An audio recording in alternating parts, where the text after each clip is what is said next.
cette vidéo, je vais vous montrer comment on peut fabriquer son propre masque de protection. Ce masque répondra aux recommandations du guide d'exigence minimale de méthode d'essai, de confection et d'usage selon la FNOR sous la tutelle de l'ISO.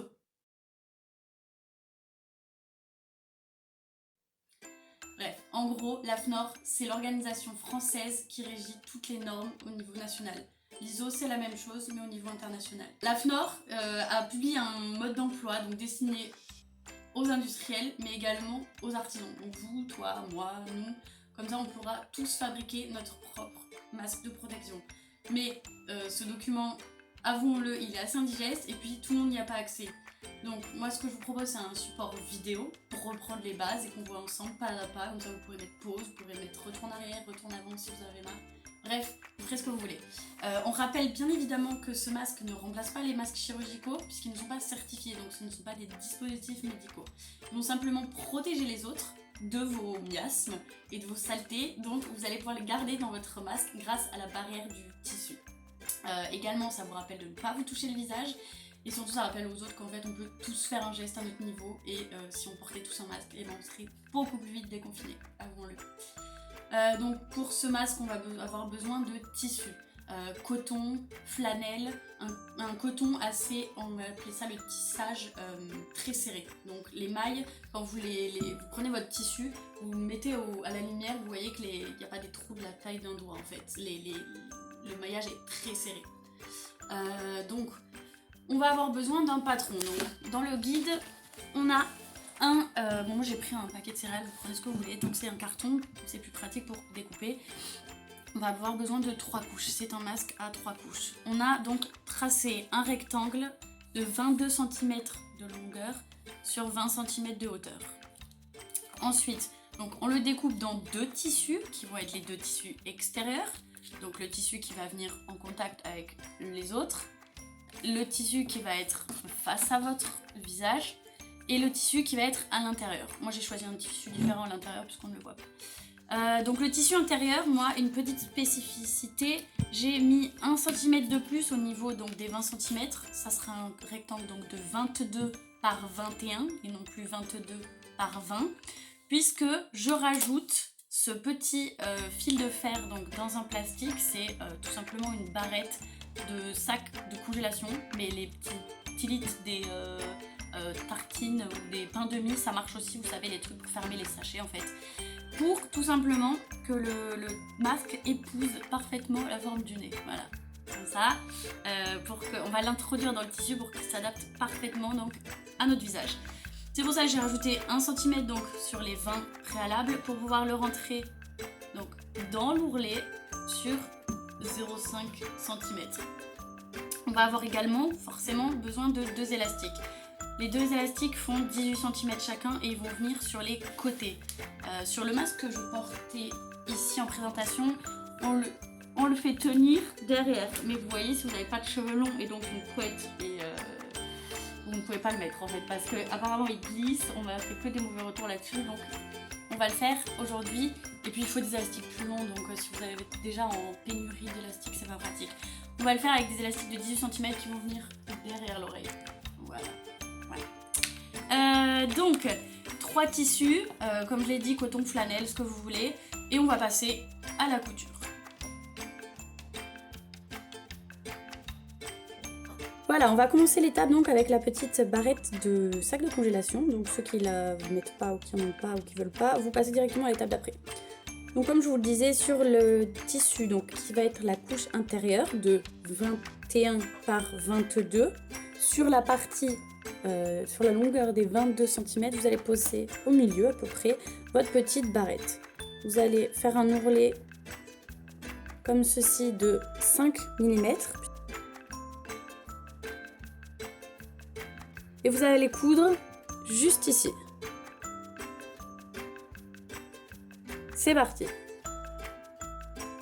Voilà, une fois après avoir piqué donc à 5 mm pour emprisonner la petite tige de sac de congélation, j'ai également fait une piqûre ici pour les maintenir.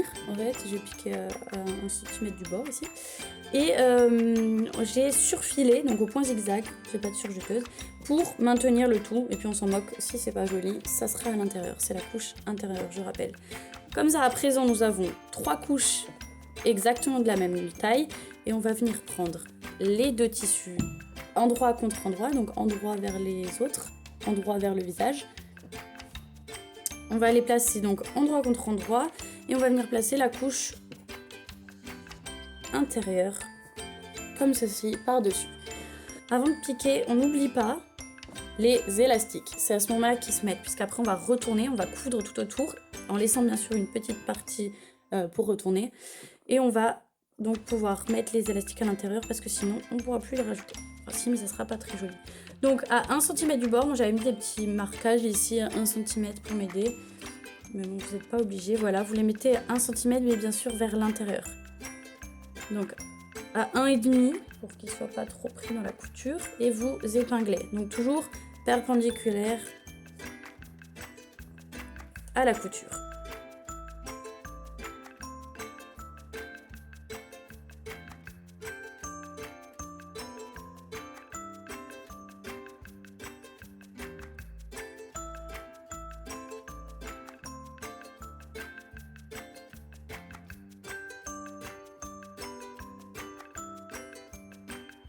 On va venir épingler ces 3 couches ensemble, en faisant bien coïncider les angles.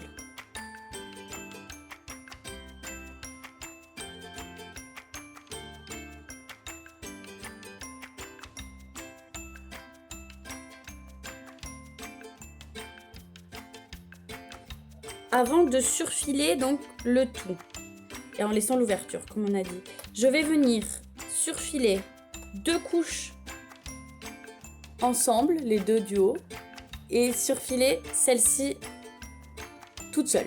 Comme ça, on aura vraiment tout le tissu qui est surfilé. Voilà, donc en image, c'est plus clair. Donc on a la couche du milieu, la couche extérieure ensemble, surfilée, donc ça risque pas de s'enfiler, et la couche toute seule, surfilée. Comme ça, on va pouvoir venir surfiler tout autour ici.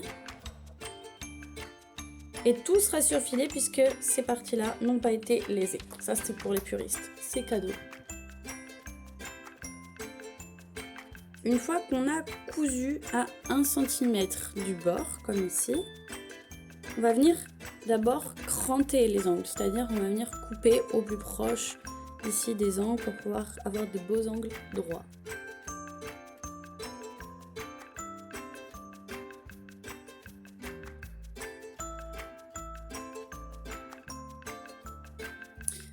Voilà, une fois que c'est fait, on a surfilé tout le tour. On va pouvoir retourner.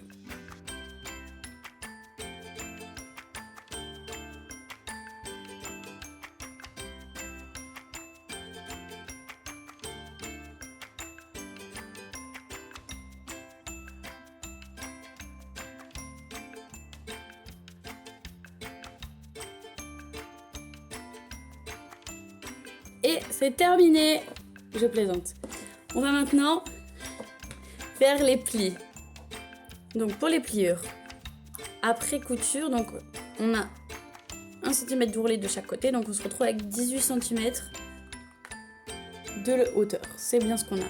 Donc sur ces 18 cm, on va venir placer à 1 cm et demi à 2, 2 cm et demi en dessous la ligne pliure, donc juste un marquage, 2 cm et demi en dessous à 1, 5 cm en dessous B1, etc. 2 cm et demi en dessous la ligne, deuxième ligne de pliure, 2 cm et demi en dessous B2 et 1,5 cm en dessous, on a notre bord.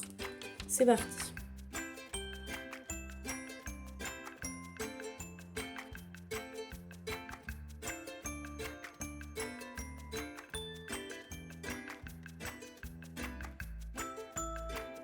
Ça c'est A1, A2, ligne de pliure.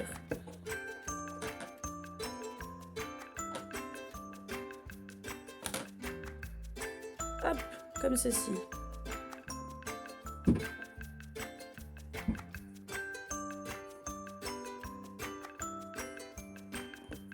Ici on a B1,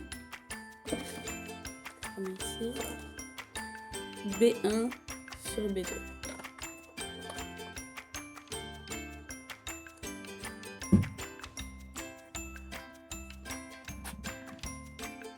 devant du masque, arrière du masque. Petit fil qui se balade. Ici, c'est le bas, c'est ouvert, c'est normal. On va venir surpiquer.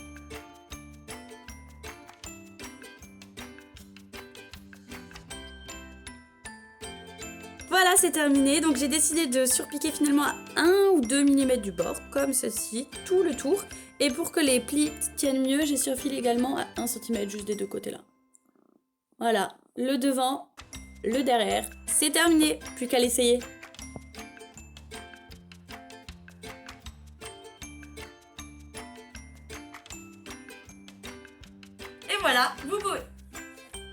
Et voilà, vous pouvez maintenant sortir avec style, mais pas trop quand même. À vos masques, prêts, partez!